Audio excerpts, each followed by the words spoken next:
I never imagined my failures would lead me to a poor boy who taught me to rebuild my life. I will never forget the day everything fell apart. It was a Tuesday like any other, or so I thought. I stood in the hallway, heart racing, hands trembling. The walls seemed to close in, suffocating me as the whispers of my life echoed in my ears. My father's harsh voice cut through me, cold and piercing. "You let us down again," he spat with a venom I didn't know how to defend against. Can a heart shatter more than once? Mine cracked open that day. I felt the weight of the world, heavy and relentless. My best friend Sarah had shared my dreams. Now, surrounded by disappointed faces, I felt branding hot shame. This was more than just failing a test. It was failing everyone I loved. My mother stood silently, tears brimming in her eyes. Her silent despair mirrored my own. As I fled our home, hot tears streamed down my cheeks. The streets felt alien, cold, and unforgiving. I didn't belong anywhere. My shoes pounded against the pavement, quick and desperate. Each step was a plea for escape. Just when I thought I would drown in the hopelessness, I stumbled upon him. He sat alone on the park's old bench. A poor boy, threadbare clothes clinging to skinny limbs, and an attention-grabbing smile that lit up the dull world around him. He was painting. The vibrant colors screamed life while the drab reality around him faded into nothingness. Curiously, I moved closer, drawn to that pulse of brightness. My heart jumped. "What's that?" I found myself asking, awkward and vulnerable. He glanced up, eyes twinkling like stars. "Just my world," he answered, tilting his head, inviting me into his universe. I was mesmerized. He showed me that beauty can exist even in despair, his wild spirit weaving hope into my brokenness. I felt my heart lift. This boy, this stranger, somehow understood the mess I carried. "I can help you see," he said suddenly. "If you let me." But then he grinned, a teasing hint lurking in the corners of his mouth. "Or are you too afraid to start again?" His words hung between us like a dare. My chest tightened, the familiar pang of fear shot through me. Was I ready to face the unknown? I wanted to say yes, but the weight of my failures held me in place. Darkness loomed over me, and yet something flickered. Hey, before we continue with this amazing story, I need to give you an important heads up. Many subscribers have reported that YouTube unsubscribed them without warning. Take a quick second to check the red button below to make sure you're still subscribed to the channel. I'd hate for you to miss any of the exclusive content coming soon. And while you're there, smash that like button, it really helps me out with the algorithm. Oh, and tell me in the comments, which city are you watching from? I love getting to know every amazing person who's part of this community. Your participation makes all the difference. Let's connect.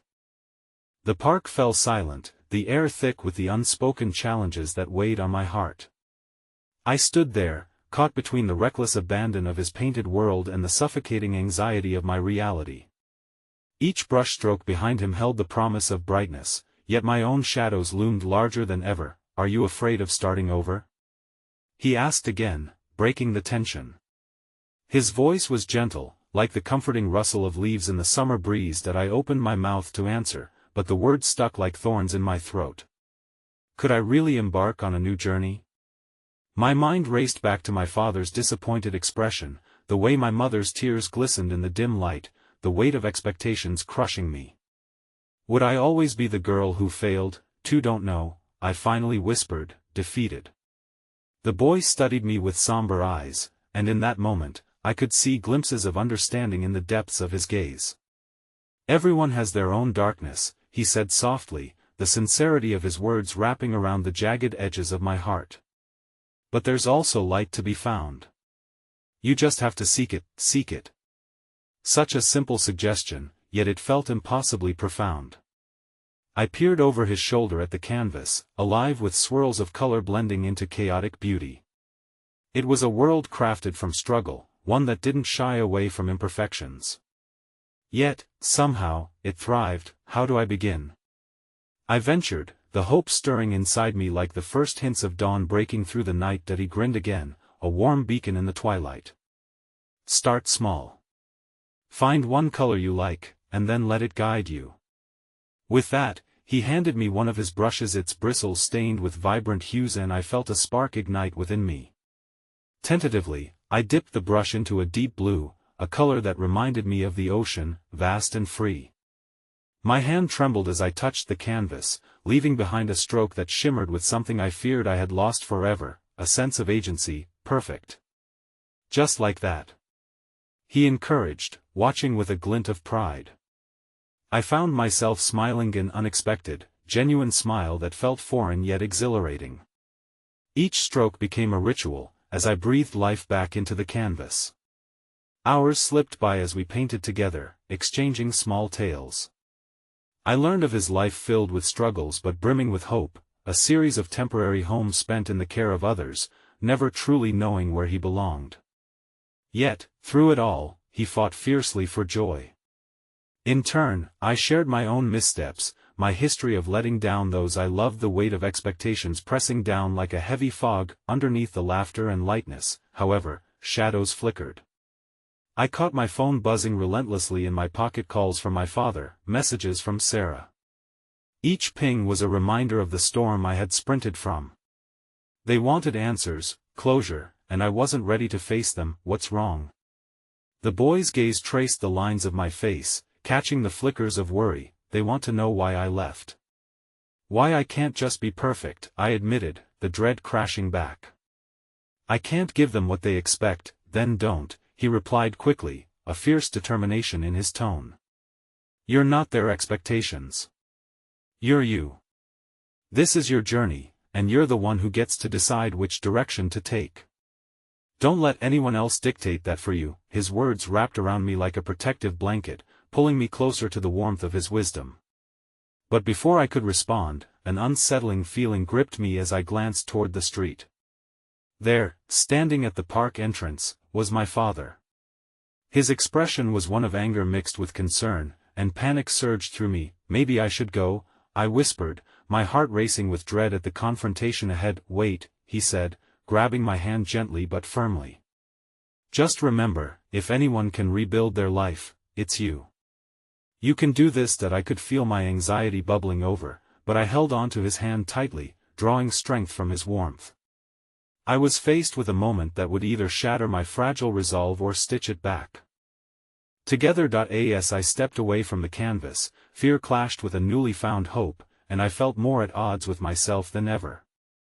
The delicate balance between wanting to flee and yearning to stay grounded hung in the air. Wait, I called back to the boy. Will I see you again? He smiled, that infectious glow lighting up his face. Of course. Just remember to keep looking for your colors. And with that, I was left with one last gaze into his eyes before I turned toward my father. The untraveled road lay ahead, a harrowing and uncertain journey, and as I took my first step, a voice echoed internally, was this truly the path I was meant to walk? The park was a canvas of tension as I approached my father, each step weighed down by the unspoken words that hung between us. His eyes, usually soft, were steely and resolute, a storm brewing beneath the surface. Where have you been? He barked, his voice cutting through the crisp air. There was pain in his gaze, but there was also disappointment, as if he hadn't just lost his daughter to erratic choices, but something inherent to his hopes for me. I just needed some time, I stammered, the words clawing at my throat. My thoughts raced back to the boy, the comfort I had felt, as his encouragement sparked flames of courage. But it all felt so fragile now, as if it had been a fleeting dream. You need to come home. Your mother is worried sick, he pressed, and I felt a wall of guilt crash over me, strong enough to drown that ember of hope. I opened my mouth to protest, a wave of defiance bubbling up inside me. But the image of my mother's tear-stained face stopped me. This was the part one hadn't wanted to confront, this exact moment where my choices collided with the wreckage I feared I had created. Dad, too can't go back like this.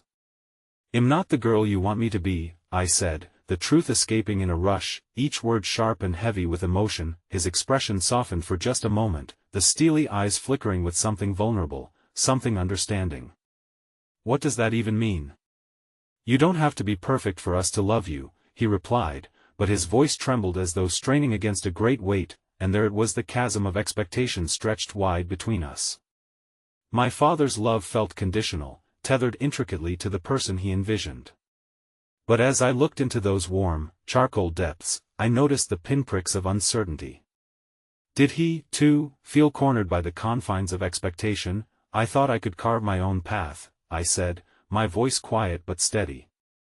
"But I don't even know where to start." Silence enveloped us, thickening with tension. My father took a deep breath, the tightness in his shoulders slowly unfurling. "You are brave. I'll give you that," he acknowledged, subtle respect threading through his tone. "But running away isn't the same as carving your own path." That I felt stung by his words but could not help but contemplate their weight. I was reminded of the boy's assertion seeking colors in the chaos. Was there a design in this turmoil?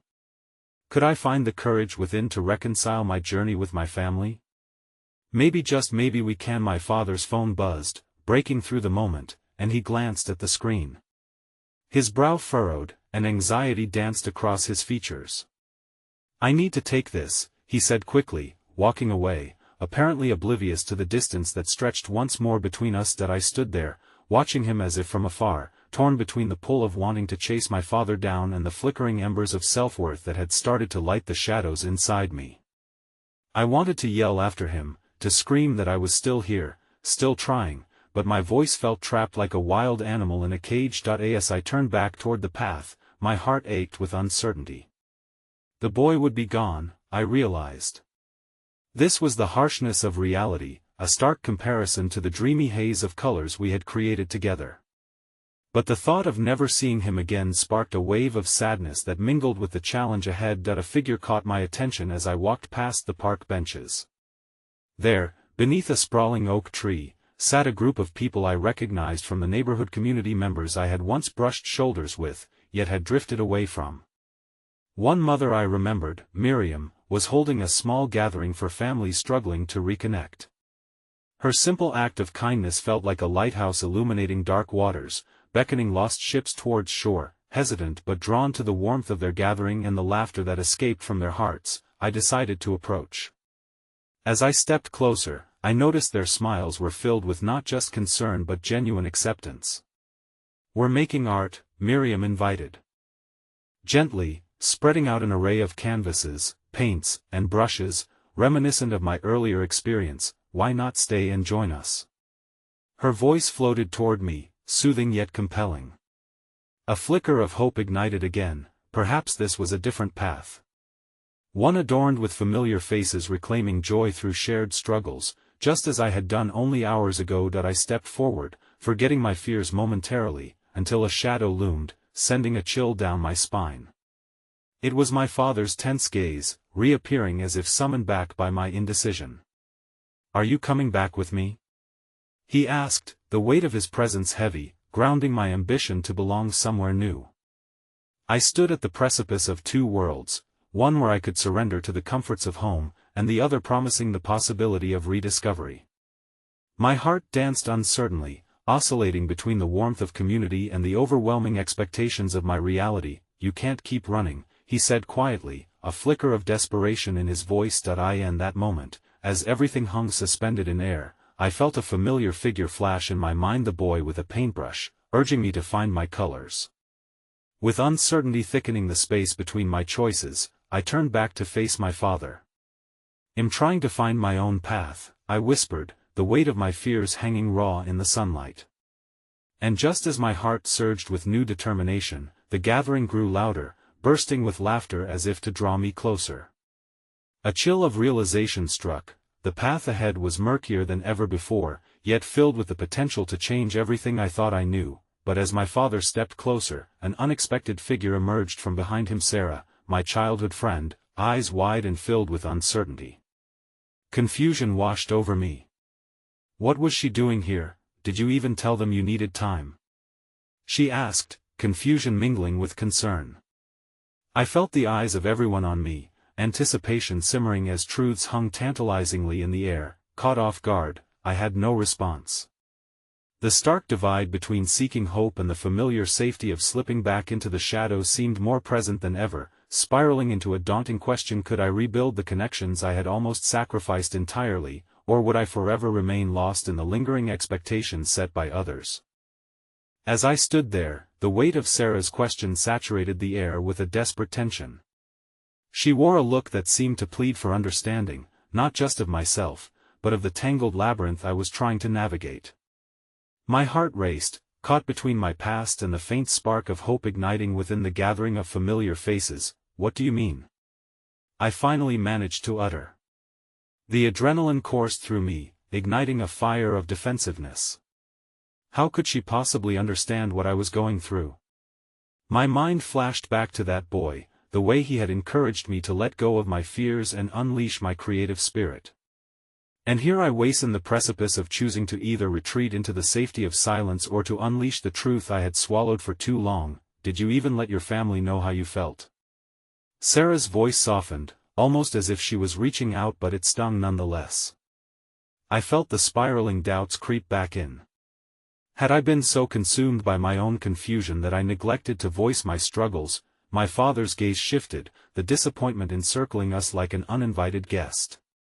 It became clear that this wasn't just a confrontation, it was a culmination of all the unresolved feelings that led me here, faced with the unbearable choice of bringing light into the shadows or spiraling back into the unknown depths of loneliness. I just thought. I hesitated, searching for the right words.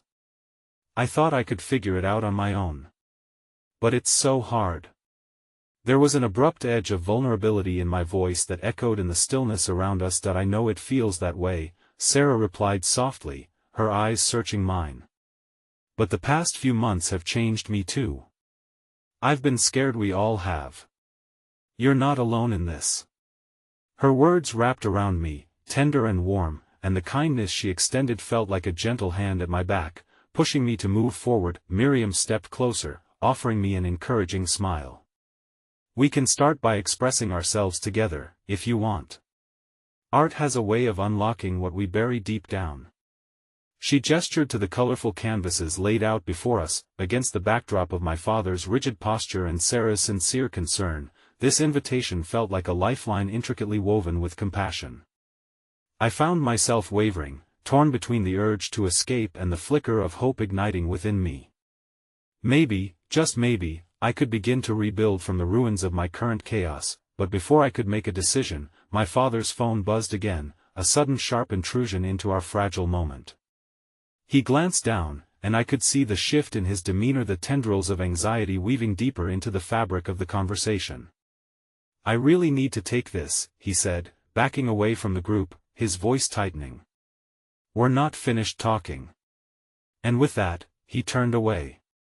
The urgency in his tone felt just as suffocating as the scrutiny from the growing audience of onlookers, and it sent a ripple of distress through me. As I looked back toward the gathering, their hopeful expressions drove deeper into my heart's uncertainty. "Just take your time," Sarah said gently, her empathy soothing the swell of panic rising inside me. "We'll be here." I could feel the gaping uncertainty yawning before me, the split between my loyalty to family and the potential taste of freedom. The air felt electric, charged with unsaid remarks, and I knew this was more than a simple art gathering. It was a crossroads steeped in the tempestuous realities of my life. "Maybe I'll just join you for a moment," I stammered, unsure of how to proceed but yearning to step into the light. I could still feel my father's presence lingering, his expectations hovering like fog, but the warmth of their invitation began knitting a sense of belonging around me. Perhaps opening up to this community would guide me, just as that boy had. I stepped toward the canvases, allowing the vibrant colors to pull me in, each hue representing a part of myself I longed to discover again. As I dipped the brush into a brilliant splash of blue, I felt a tiny seed of hope taking root. Unfurling within me a quiet acknowledgement that perhaps I could blend my vibrant emotions with the reality of my struggle. Each stroke revealed fragments of my feelings, cascading onto the canvas like an outpouring of grief, confusion, acceptance, and a flicker of burgeoning strength. And yet, with every mark a heartbeat of courage, a flutter of doubt wept through me. but just as the act of creation surrounded me, a commotion erupted across the park. Laughter morphed into gasps, and I turned to see a small group of children darting into the space I had momentarily occupied, holding hands and giggling excitedly while their parents watched on. It was a beautiful chaos, and it made me smile, but my heart still clenched tightly. And then, in the middle of the jovial scene, I recognized one child, a familiar face peeking out from beneath tousled hair. The little boy I had spent those moments with in this very park. My breath caught in my throat, every emotion surging forth, spanning from euphoria to heartbreak. It was surreal to see him again, yet I couldn't shake the feeling of despair that returned like a looming shadow. He paused, eyes locking onto mine for a heartbeat, as the world around us swirled into a kaleidoscope of laughter and music. But he quickly turned away, disappearing into the throng of children. My mind raced. Did he remember me? That fleeting warmth of connection we had shared? Our bond felt like a whisper beneath layers of doubt, stirring an aching reminder of the hopes I had untangled with him. The weight of all my decisions pressed against my chest.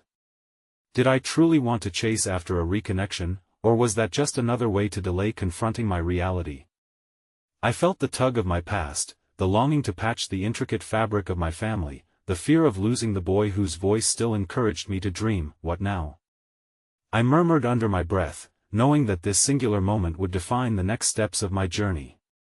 And as the laughter echoed around me, buoyed by uncertainty but brightened by possibility, I realized I was at a threshold once again. A deeper plunge into self-discovery awaited me, yet I was unprepared for the shadows of consequence that lured ever closer. The laughter of the children faded into a haunting echo as I stepped closer to where the vibrant splashes of paint lay waiting, transforming the canvases into something alive and breathing. I dipped my brush into a riot of color, releasing flickers of confusion and joy with each stroke, yet the knot in my stomach tightened uncontrollably. For a moment, I tried to drive the memories of the little boy out of my mind, focusing instead on the present, the support of my friends, the warmth of the sun filtering through the trees. Yet, every time I glanced toward the path the children had sprinted down, I felt a deep ache for something I couldn't quite reach. We had been so connected, so effortless in our shared understanding. He had seen me before I lost my way. Is everything okay? Sarah's voice pulled me back, grounding me momentarily. She stood beside me, scrutinizing the vivid strokes I had made, her brow furrowed in genuine concern. I hesitated before answering, the urge to confide rising in my throat. The boy, I started, unable to keep the tremor from my voice. He was here. I thought I recognized him. With a small nod, she absorbed my words, empathy radiating from her.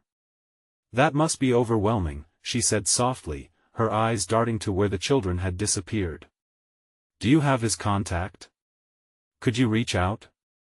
The question hung heavy in the air, calling forth the possibility of rekindling a connection that could soothe my restless heart. An undeniable ember ignited in me, hope dancing dangerously close to a resplendent flame. I don't know. I let go of so much when I retreated. I don't even know if he'd remember me. Sarah stepped closer, her voice steady and reassuring. It's worth a try. You said he brought out your creativity, your joy. Maybe reaching for that again is what you need. Not just for yourself, but for the people who care about you, those who are here now. Her words bore weight, pressing upon the emotional layers within me. They opened up the possibility of bridging the chasm I'd built between my past and my present.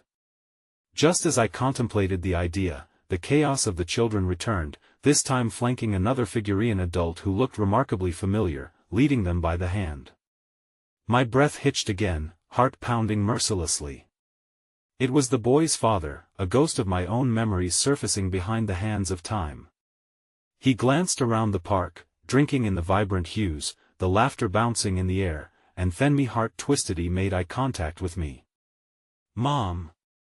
Can we go explore the art? The little boy chimed happily, bouncing on his feet with excitement. I scarcely heard the words. I was caught in that fragile moment of connection with the father, an unspoken recognition passing between us. Something flickered in his eyes, a glimmer of understanding that resonated so deeply with my turmoil that it took my breath away. then, like a tether being severed, he turned, leading the child away without a word, but I was anchored in that infinitesimal space, frozen by the realization of what I had lost. "Do you want to go talk to him?" Sarah asked gently, sensing the tidal wave of emotions threatening to engulf me. The question crushed against my heart, uncertainty mingling with a feral urge to run after them. A rush of conflicting emotions surged within me. "Is it too late?" I whispered. "What if he feels the same way I do? What if I've missed my chance?" "It's never too late. You just have to take that first step."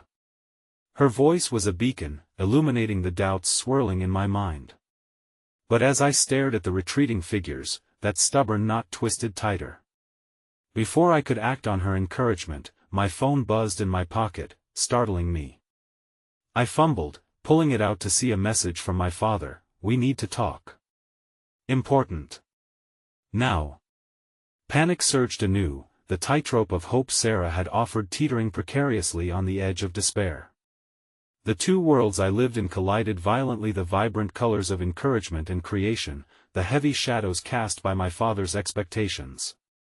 I was caught between these conflicting realities, heart racing faster than my thoughts could gather. I have to go," I said quickly to Sarah, urgency propelling me as I pushed away from the easel, feeling an ache of loss gnawing at me for the warmth I hadn't even had a chance to grasp.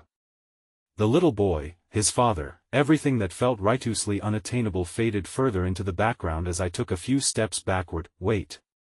We can figure this out together," she called out, but the weight of my family felt heavier than any canvas I had just painted, its gravity drawing me back. As I turned away, my heart thundering in my chest, I realized my next steps were precariously uncharted. Would my father's expectations crush the fragile sense of hope forming in me? Would the familiar shadows win out over the possibility of something brighter? The moment became fraught with the revelation that unpeeling the layers of my life and reaching out for connection might be the hardest battle I would ever face, and so, as I ventured to face my father, the lingering ache of retreating from joy drummed in my ears, muffled laughter echoing in the distance, each heartbeat a reminder of what I could lose forever. The afternoon sun hung low in the sky, casting a golden hue over everything as I walked with unsteady steps toward my father's office. Each stride felt heavier, burdened by a cacophony of emotions that flickered like wires short-circuiting in my mind. The pulse of vulnerability throbbed in my ears, drowned out by the distant laughter of the children and the vibrant colors of the park that now felt like a lifetime ago. When I stepped through the door, the scent of stale coffee and old leather enveloped me, wrapping around my heart like a vice. My father was already seated, fingers steepled, his brow drawn in that familiar expression of disappointment that nestled deep within our exchanges. "Sit," he commanded, gesturing to the chair across from him. There was no kindness, no warmth in his tone, only an edge that cut through the air like a knife. As I lowered myself into the chair, I braced for the scolding I had long anticipated. The weight of my failures, the absence of a specific purpose, all of it crashed down against the waves of his expectations. "You received my message," he began, his voice steady, but the underlying frustration crackled like static. "We need to talk about your future." For a moment, the words melted into a blur. I thought of the boy from the park, the laughter we had shared, the budding creativity that had sparked my heart. I thought of Sarah's unwavering support, of the glimmer of connection that felt so crucial. I clenched my fists, breathing through the rising tide of dread. "I am trying to find my way, Dad," I managed to say, each word tasting bitter on my tongue. "There's more to life than what's planned for me." He leaned forward, eyes narrowing. "You don't understand how this works. You're 28, and you still don't have a stable career. The art, it's a hobby, not a future." His tone dripped with skepticism, with unadulterated derision, and I felt something inside me shatter, each shard echoing the overwhelming pressure that came with living in his shadow. Just as I thought I might crumble under his gaze, a small movement caught my eye. A flicker of anticipation ignited in my heart as a notification buzzed from my phone, pressing against my palm like an ally. I pulled it out, and through the torrent of anxiety, I saw Sarah's text. "I believe in you, don't let fear silence your voice." Against the cacophony of my father's words, I read that simple message, and for the briefest moment, the depth of that connection anchored me. It felt like a lifeline thrown amidst the rising tide of despair. Art is your passion, isn't it? I could almost hear her encouraging words ringing in my ears. The thought took hold as I raised my gaze to meet my father's. I know you want what you think is best for me, but I need to figure this out on my own terms. He scoffed, unable to mask his incredulity. At the expense of your future? You'll end up like all those failed artists, depending on handouts and misjudging your worth. Tears stung the back of my eyes, and I blinked rapidly to chase them away. You're wrong, Dad. My voice trembled, a desperate whisper reaching for the air. You've been so focused on what you want from me that you've never stopped to ask what I want. I want to explore this, to build something real. Silence enveloped the room, thick and suffocating. His expression morphed, not anger, but an unreadable facade that exaggerated the tension hanging between us. The moment stretched impossibly thin, and I wondered if I had crossed a line I could not return from. Your dreams are different, he finally said, his voice much quieter. But when that little boy grows up to face reality, he'll understand that. My mind raced, tangled in fury and despair. I wanted to scream, to share with him everything I had experienced, the way that boys' laughter had illuminated a path back to myself after such darkness. But all I could do was sit as I navigated the tempest within. My heart raced as the realization struck, this confrontation was a turning point. I had to choose between his expectations or risking the tremors of loss, of facing everything that had once brought me to my knees.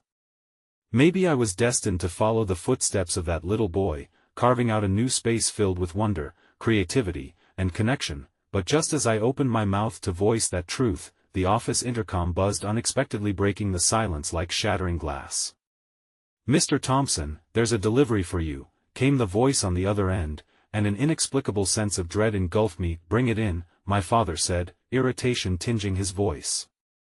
The tension thickened around us like an unbroken spell as I instinctively knew that whatever was about to happen wouldn't just change the course of our conversation, it would shatter the barriers standing between us like a fragile painting blown away by the wind. With a sharp intake of breath, I faced him, knowing that whatever revelation would come next could lead me down an entirely different path, potentially forever altering the contours of our relationship. Heartbreak and hope coiled together in my chest, and I braced myself for the unexpected storm brewing just beyond the door. The intercom crackled one last time before the door swung open, revealing a deliveryman with an impatient expression, holding a large, flat package wrapped in brown paper. My father reluctantly motioned for him to approach, and as he laid the parcel on the desk, I felt the tension coil tighter in the air. Sign here, the man grunted, barely making eye contact. I couldn't help but notice how the deliveryman's eyes lingered on my father just a moment too long, as if measuring the weight of unspoken grievances. When my father took the pen, his brow furrowed with irritation as he scribbled his name, oblivious to the silent exchange happening right in front of me. Thank you, my father said, almost dismissively, and as the deliveryman turned to leave, something compelled me to speak. Wait! I exclaimed, breaking the rhythm of the moment. The deliveryman paused, an ember of curiosity lighting his expression. Do you have a moment? His brow arched, surprised but intrigued. I guess, he replied cautiously, stepping a bit closer. In that instant, I realized that this moment wasn't just about me facing my father, it was a chance to express the testament of my spirit, the fragile resolve rooted in me, fed by the laughter I once shared with a boy in a park.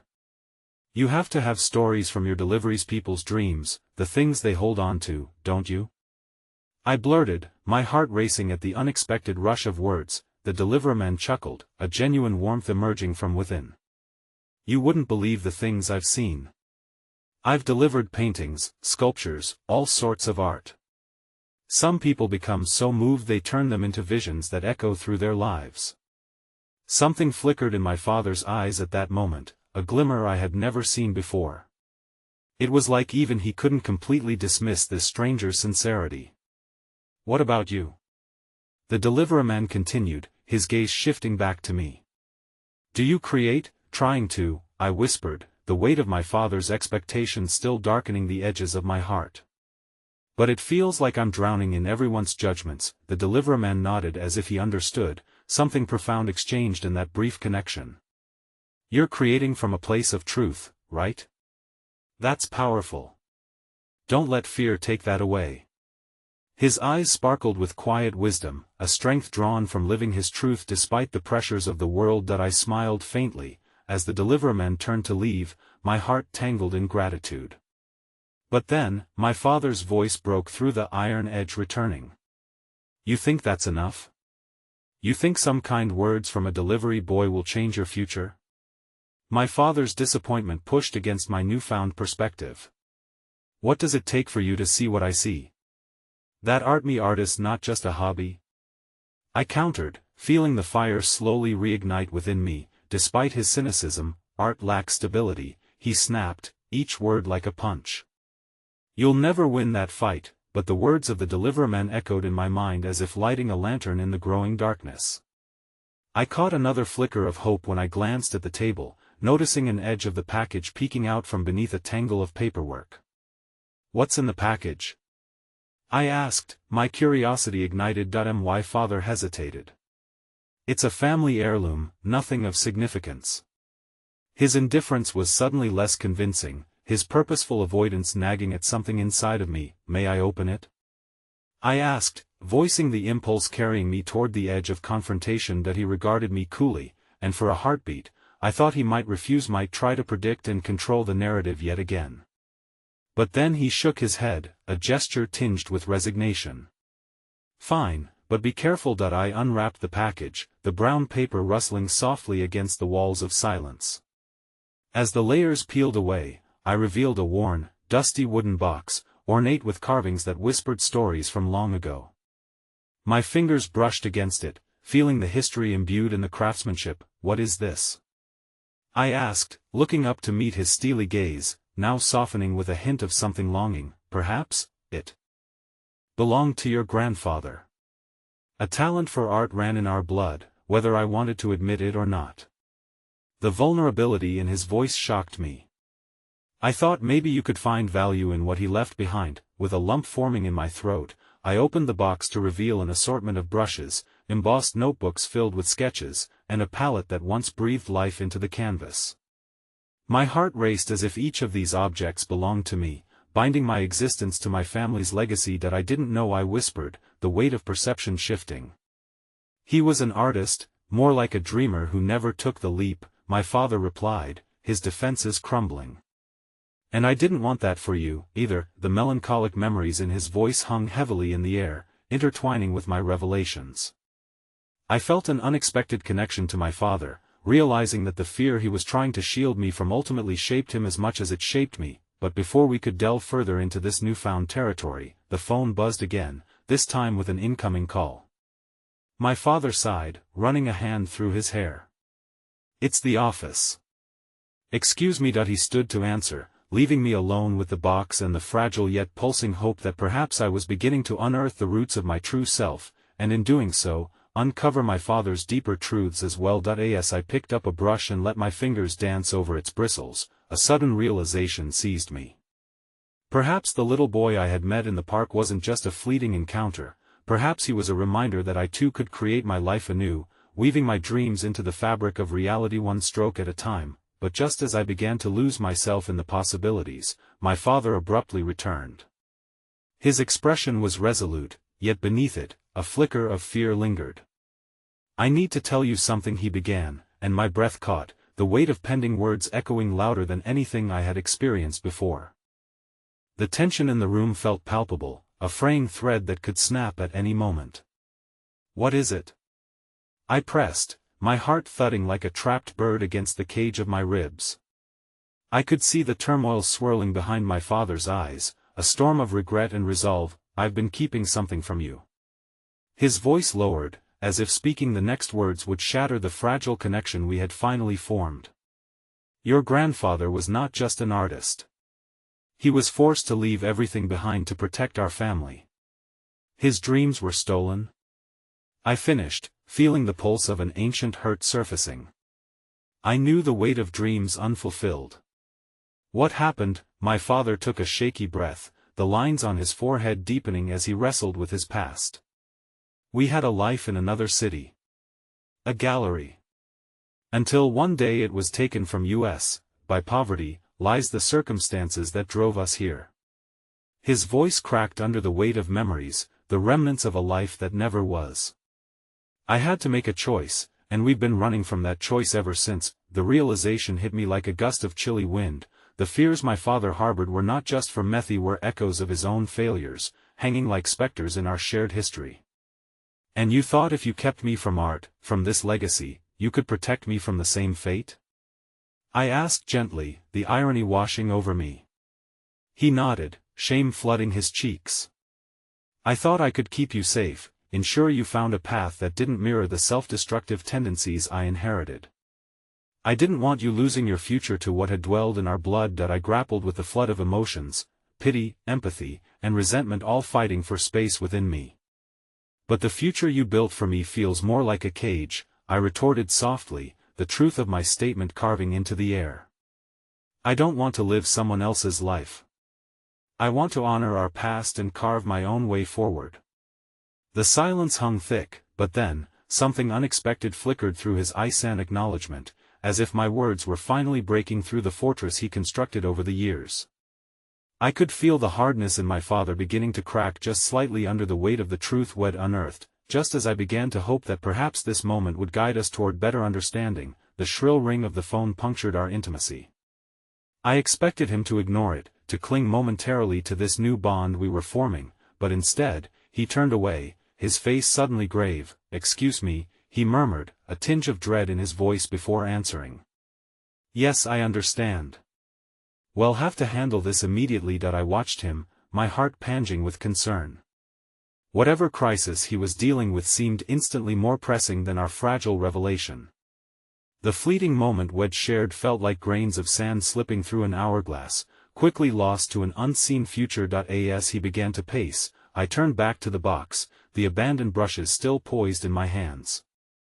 I felt a flicker of unease as memories of my art class flooded my mind, the laughter, the occasional joy of creation, and the stark reality of deadlines and critiques. What if the awakening I felt was merely a mirage, a cruel deception? Standing there, I took a breath, hoping to ground myself in the thoughts of the Deliverman, in the courage I had partially embraced.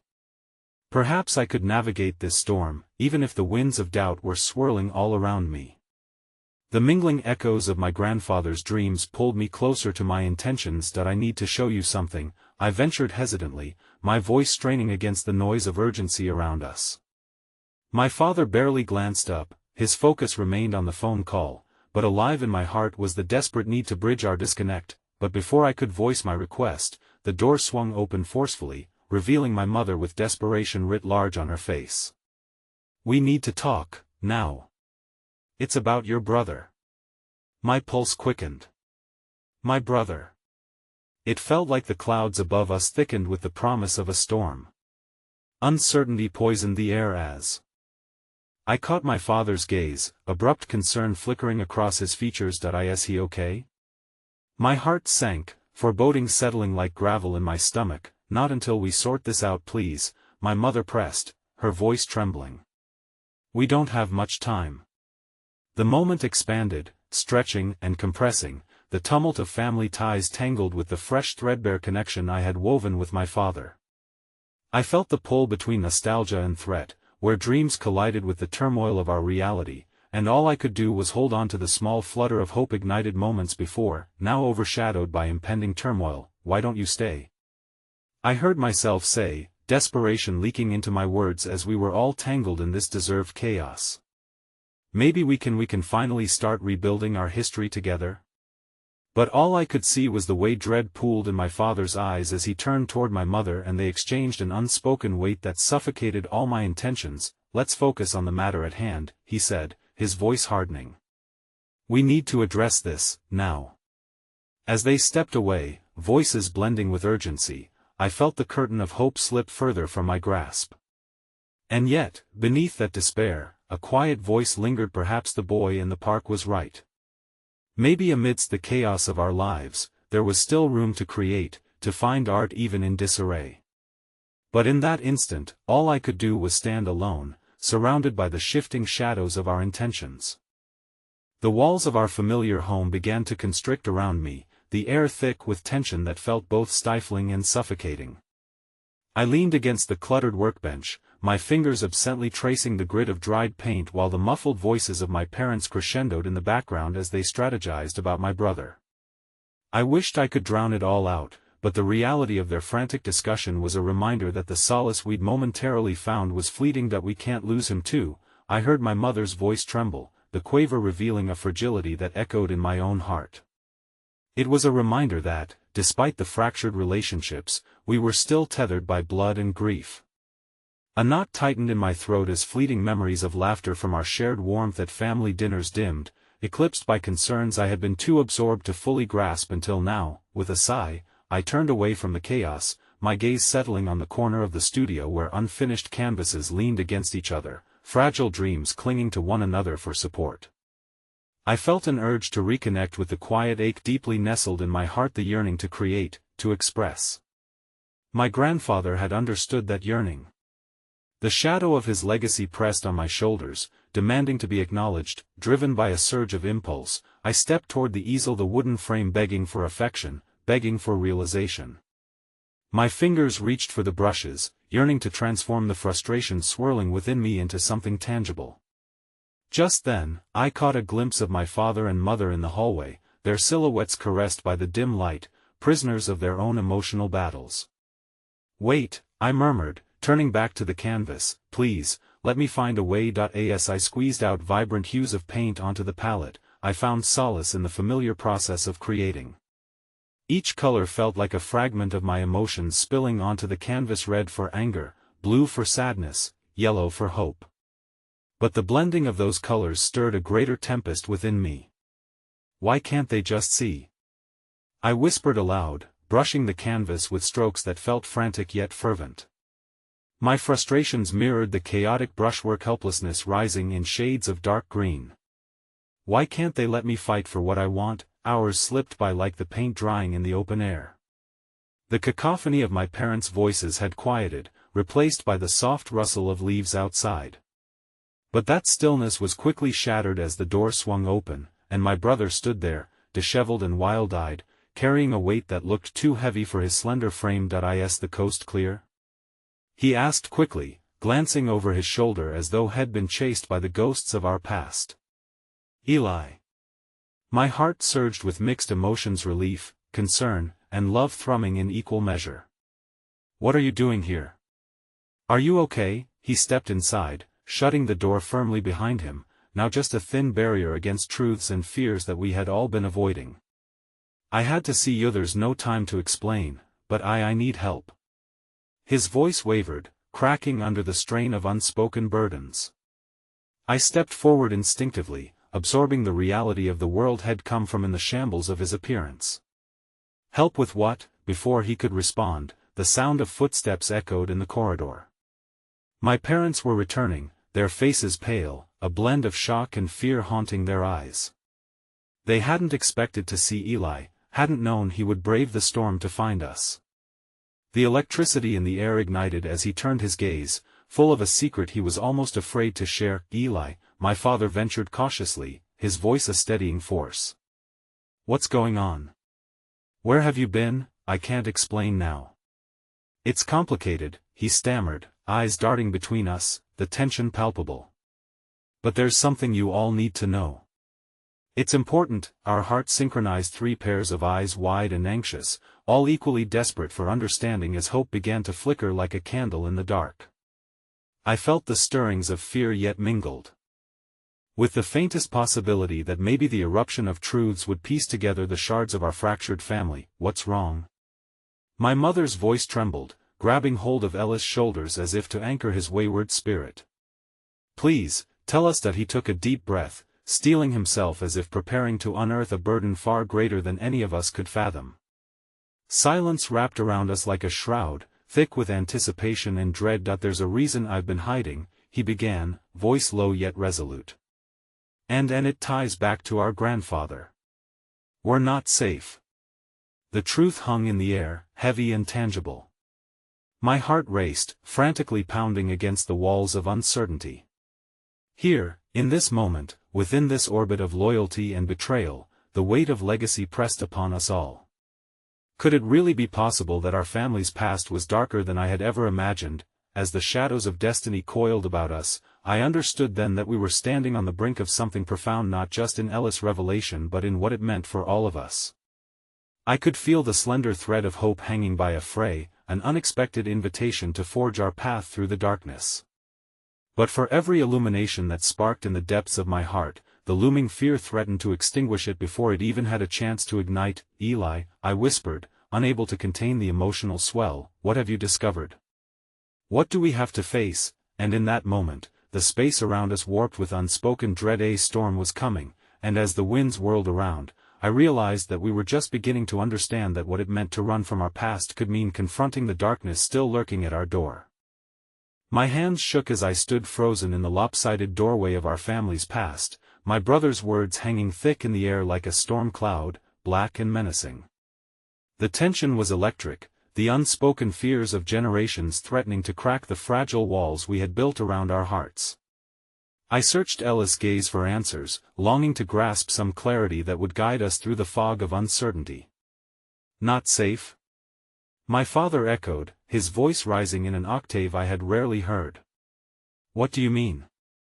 The authority he often wielded felt like a shackle now, but Eli seemed unperturbed, a fire flickering behind his eyes that demanded to be seen. "It's about our family," he stammered finally, words tumbling out like a waterfall unleashed. "Grandfather didn't just leave out of choice, he was forced to flee. There are secrets, dangerous ones, that threaten us if we don't confront the truth." I could scarcely breathe, each word unfurling a deeper layer of confusion. Had we been living in a sanctuary of lies while an undercurrent of peril churned beneath? Ellis' voice trembled with an urgency that compelled us to listen, truly listen, for the first time. I glanced at my parents, and for the first time, I saw the cracks in their armor. The past was knocking at our door, and it was demanding to be acknowledged. "Eli, what are you talking about?" my mother pressed, hands trembling. "What did you uncover?" He hesitated, pain rippling through his features. It was in the letters, old correspondence that hinted at disputes, a family torn apart by greed. There are people who haven't forgotten. They want to reclaim what they think is theirs, and that includes us. Denial surged through me, my heart thumping against the cage of my ribs. "Why didn't you tell us sooner? We could have prepared." I faltered, realizing my own blind spots.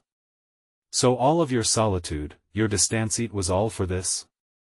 The ghost of our past loomed large, and suddenly all our fights, all the assumptions that had driven us apart, made agonizing sense. Each one of our struggles was woven from silken threads of fear, unmisunderstood intentions.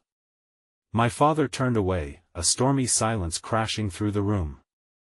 I could see him steeling against the crumbling facade of our perfect Lithia life that had never truly existed. "It wasn't just me," Eli said, his voice regaining some strength. "I thought you all deserved more than this. I didn't want to involve you. I thought if I just stayed away, every shadow from that life would fade, but shadows never fade, they only linger," I whispered, the profundity of that realization washing over me. My years of running, my avoidance of family ties, they had led me nowhere. We were tied together by blood, fate entwined in the mystery of our past. If we're going to face this, we have to do it together, as a family. A flicker of uncertainty darted across my father's expression, his eyes darting between USA family teetering on the brink of exposure. "You think we can just confront threats from our past and come out unscathed?" He shot back, something ugly brewing beneath his surface. "You have no idea what we risk by digging into our family's history." All at once, the air felt heavy, laden with unkind truths. "But it's our reality, Dad." I spoke through clenched teeth, my voice softening with conviction. "Isn't that what you taught us? To confront our fears?" At that moment, something shifted. His defiance thawed, revealing the weight of his own terror. The delicate strands that connected us flickered back to life in that unspoken space, tension ebbing for the first time. We lost him, didn't we? He said as though finally conceding. After what happened, I thought, what's the point of holding on to dreams that lead to despair? Running from it hasn't brought us peace, it only pushed us away from each other. I felt the warmth of encouragement bubbling within me, realizing that in confronting our hollows, we could ignite something beautiful. Just then, our mother placed her hand on Ella's shoulder, grounding both of us as if to say, yes, it's time. But before I could voice my resolve, Eli added, we need to find the truth first to uncover whatever it is that keeps haunting us. Maybe then the shadows will give way to light. Or at least understanding, I added, glancing back to my father, my heart threading the needle of connection. Doesn't that matter more than turning in fear? Silence cloaked us, but it felt different, raw instead of rigid. Together, my father finally said, his voice tentative yet hopeful. If we're going to face this, it needs to be all of us. Well, start digging for the truth and face whatever aftermath comes our way. The promise, though tentative, lingered like a wish in the air. Amen, Eli affirmed, looking at me, the glimmer of fragile hope igniting a deep sense of belonging that had been missing for so long. And as we stood, caught in an uncertain yet vibrating moment, I suddenly felt the pull of the boy in the park, reminding me that life could be gritty but also filled with color. I had tasted the sweetness of our collective authenticity, and it became clear the path forward would not just be about facing our fears. It would be about embracing the colors created through our struggles, intertwining the ugly with the beautiful. As we began to chart the course before us, just then, I remembered my phone. A message from Sarah flashed across the screen. I believe you'll find the strength to redefine your story. Just remember to keep seeking your colors. And I felt a sense of freedom unfurling in my chest, beckoning me to forge my own narrative. Embracing our family's history, confronting our fears together, rebuilding a harmonious life. This was the moment of inception, not just for me but for all of us. With renewed clarity, I turned to each of them, my heart pulsing something undeniable. We'll find a way together, I promised, and for the first time, I believed it. In the backdrop of uncertainty, I drew in a deep breath, ready to craft our legacies anew, colors embracing all shadows that lay on the horizon. Every brushstroke made would be a testament that the weight of our past would not haunt us. Instead, it would guide us, stitching together new ambitions and passions, brightening our realities. Though the path ahead remained shrouded in ambiguity, I felt a warmth blooming within as I stood shoulder to shoulder with my family, prepared to weave our shared tapestry, infused with love, resilience, and the knowledge that we would never face the darkness alone again. And as we walked forward into the unknown, I could hear a silent vow echoing in the depths of my heart, the echoes of a boy's laughter promising that our lives would be colored with hope once more. In our journey together toward the light, I whispered, let's make it a masterpiece.